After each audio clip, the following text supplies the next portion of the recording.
김민재 하나 빠졌을 뿐인데 미네는 평범한 중위권 팀의 모습을 보여 너무나 충격적이었다. 바이에른 미네는 30일 오전 시 독일 뮌헨의 알리안츠 아레나에서 2024 시즌 유럽 축구연맹 챔피언스 리그 조 5차전에서 FC 코펜하겐과 맞대결을 치어 0대0으로는 승점 13점으로 1위 자리를 지켰으며 코펜하겐은 5점으로 2위에 머물렀습니다. 이날 뮌헨이 보여준 형편없는 경기력에 독일 축구에는 큰 실망감을 드러내며 투헬의 지도력에 물음표를 찍고 있습니다. 많은 축구 전문가는 헨이 코펜하겐을 홈으로 불러듯 저런 답답한 경기를 하는 이유는 김민재의 부재 때문이라고 지적하면서 김민재의 부재는 도미노처럼 연쇄 반응을 일으켜 케인을 최전방에서 고립시켜 엄청난 돈을 쏟아부어 만든 헨 공격진의 공격력을 무용지물로 만든다. 고발에 많은 축구 팬들 사이에 큰 화제가 되고 있습니다.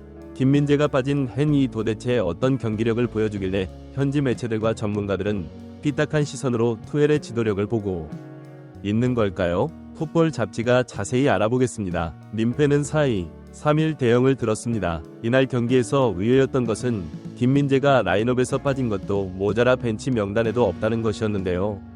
투헬은 경기 전 공식 컨퍼런스에서 로테이션에 대해 내부적으로 논의하고 있다 하지만 선수들에게 이 경기가 중요하지 않다는 메시지를 주고 싶지 않다. 우리는 승리하기 위해 가동할 수 있는 최상의 라인업을 들고 나올 것이라고 예고해 김민재의 선발 출전이 예상되었던 것이 사실입니다.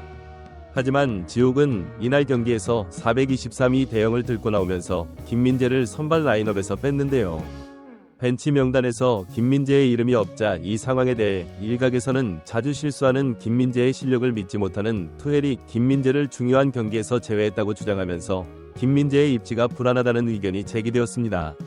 그러나 이 주장을 접한 일부 팬들은 가벼운 엉덩이 부상으로 선발 라인업에서 김민재가 빠진 것이라고 말하며 뮌헨은 이미 16강 진출을 확정했기 때문에 경미한 부상을 안고 있는 김민재를 무리하게 출전시켜 부상을 키울 이유가 없어 휴식을 준 것이라고 설명하면서 하이라이트만 보는 추가 못들이 특징은 구체적인 근거와 데이터가 없이 자신의 머릿속에 있는 생각을 떠드는 것에 불과하면 마치 대단한 분석력이 있는 것처럼 과대 포장하는 게 특징이라고 일축했습니다. 이날 최전방에는 해리 케인 출전했지만 자네가 출전하지 않고 털과 뮬러가 출전해 최전방에서의 공격 작업이 얼마나 효율적인지 팬들의 고개를 갸웃하게 만든 것도 사실입니다. 전반 13분경 뮬러가 헤딩으로 골문 쪽으로 보낸 공을 테두리 왼쪽에서 왼발 슛을 했으나 이것이 발등 바깥쪽에 맞으며 하늘 높이 홈런 슛이 되고 마는데요. 민폐는 전반 20분경까지 이렇다 할 공격 전개를 하지 못하고 무의미하게 후방에서 유자 빌드업하고 있어 벤치에서 이 장면을 본 투를 코치진에게 짜증내는 장면이 중계 카메라에 포착되기도 했습니다. 전반 29분경에는 토마스 뮬러에게 결정적인 헤더 찬스가 찾아오고 이것을 슛으로 연결했으나 상대 골키퍼의 선방에 막히고 마는데요. 뮌헨은 그 이후 이렇다 할 공격 전개를 전혀 보여주지 못했습니다. 그러자 코펜하겐은 뮌헨이 위협적인 공격 작업을 하지 못하자 역으로 뮌헨을 압박하기 시작했습니다. 후반 46분경 코펜하겐의 엘리 오누이시가 공을 몰고 올라가면서 침투에 들어가는 클라이 손에 연결하자 공을 몰고 들어가며 위력적인 중거리 슛을 하는데요. 이 장면을 본 몇몇 축구 전문가들은 헨의 문제점은 중앙 미드필더들의 수비력이 말하면서 리그 경기에서도 저런 장면이 수시로 나오는데 상대의 역습 장면에서 중앙으로 치고 들어오는 저런 공격을 중간에 눌러주는 미드필더가 전혀 없다는 것은 문제라고 말했습니다.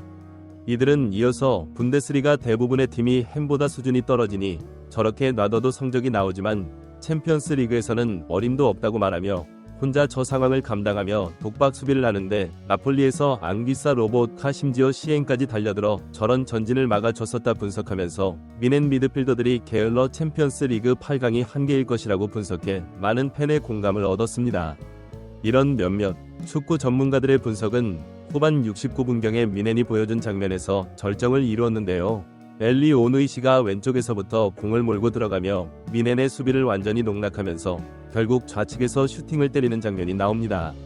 로이터가 공을 막아의 골로 연결되지는 않았습니다만 이 장면은 이날 뮌헨의 문제를 적나라하게 드러내는 장면이었습니다. 이날 김민재를 대신해 출전한 8번 거래측하는 90분 동안 총 130개의 패스 중 121개 동료에게 연결하며 93% 높은 패스 성공률을 기록했고 이 중 17개는 공격 지역까지 넘어간 패스였다. 독일 매체들은 언급하면서 차단 1회 클리어링 1회 가로채기 1회 볼 리커버리 10회를 기록하면서 센터백으로서 나쁘지 않은 활약을 펼쳤다고 평가하며 이날 미넨 선수 중 가장 높은 평점인 7.9점을 소파스코어 역시 부여해 대단한 활약을 한 것으로 호평을 받았습니다. 하지만 몇몇 축구 전문가들은 앞선 46분경 장면에서도 8번 고체르카가 위험지역으로 상대가 진입하기 전에 끊어야 했다고 말하며 이 슛 장면에서도 앞에서 있는 게 8번 고체르카 밝히며 슈팅할 수 있는 거리를 주지 않고 앞으로 나와야 했는데 그 자리에 얼어붙어 슈팅 찬스를 준 건 문제라고 말했습니다. 전문가들은 이어서 이 장면에서도 커버가 늦어 상대에게 슈팅 찬스를 주는데 김민재 럼 간절하게 달려들지 않고 어정쩡하게 어슬렁거린다고 말하면서 코펜하겐 공격수들이 결정력이 좋았다면 미넨이 2골을 먹었을 것이라고 말했습니다. 이런 몇몇 전문가들의 분석을 증명이라도 하듯 이날 경기에서 K는 존재하는지조차 알 수 없을 정도로 부진했습니다. 이날 K는 90분간 17번이 터치를 기록해 최전방에서 거의 볼배급을 받지 못해 완전히 지워지며 미헨 선수 중 가장 낮은 6, 5의 평점을 받아 팬들에게 충격을 안겨주고 있습니다. K는 이런 답답한 상황을 못 견디고 페널티 박스 바깥에서 중거리 슛을 날리는 장면까지 나와 이날 케인의 심정이 어떠했는지를 엿볼 수 있었습니다. 장면을 본 많은 축구 전문가는 케인의 장점은 페널티 박스 안에서의 기민한 움직임과 동물적인 위치 선정이라고 말하며 페널티 박스 바깥에서 슈팅한다는 것은 그에게 볼 배급이 되지 않는다는 것을 증명하는 이것은 김민재 부재의 나비 효과라고 지적했습니다. 하지만 일각에서는 겨우 수비수 하나 빠졌다고 팀 전체의 경기력이 나락으로 간다는 것은 너무 오버 아니냐는 일각의 주장이 있는 것도 사실입니다. 하지만 이 주장에 대해 많은 축구 전문가는 골을 넣으려면 후방에서 최전방 공격수까지 볼이 운반되어야 하는데 미드필더가 이 일을 하기도 하지만 상대의 압박이 강할 때는 중앙을 생략하고 최후방에서 볼을 좌우로 돌리고 전환 패스를 하며 최전방에 공간을 만드는 능력 있는 센터백이 반드시 있어야 한다고 말했습니다. 이들은 또한 이날 경기에서 김민재가 빠지자 전방으로 단 한 번에 나가는 후방 빌드업의 패스 정확도가 현저히 떨어지면서 제대로 공격 작업이 이루어지지 못해 케인이 고립되었다. 케인이 고립되면서 만현의 공격 작업이 시원치 않은 차이를 눈치챈 코펜하겐은 원정 경기에서 한 것을 상대함에 불구하고 후반 들어서는 수비 라인을 끌어올려 한 것을 몰아붙이며 승리를 가져오기 위해 공격에 박차를 는 후반 89분 결정적 시기에 몰리기로 했다. 무승부는 에게 아주 운이 좋았던 것이 이날 경기의 진실이라고 분석했습니다. 이 분석을 접한 많은 축구 팬들은 투를 툭하면 김민재가 수비를 했니 못했네. 대놓고 비난하더니 김민재 빼고 헨리나라가 골 좋다고 말하며 헨리 연승 행진의 본체는 민재가 증명된 경기라고 말해 많은 또 다른 팬들로부터 공감을 얻었습니다. 구독, 좋아요, 알림 설정은 영상 제작정을 타오르게 합니다. 이상 풋볼 잡지가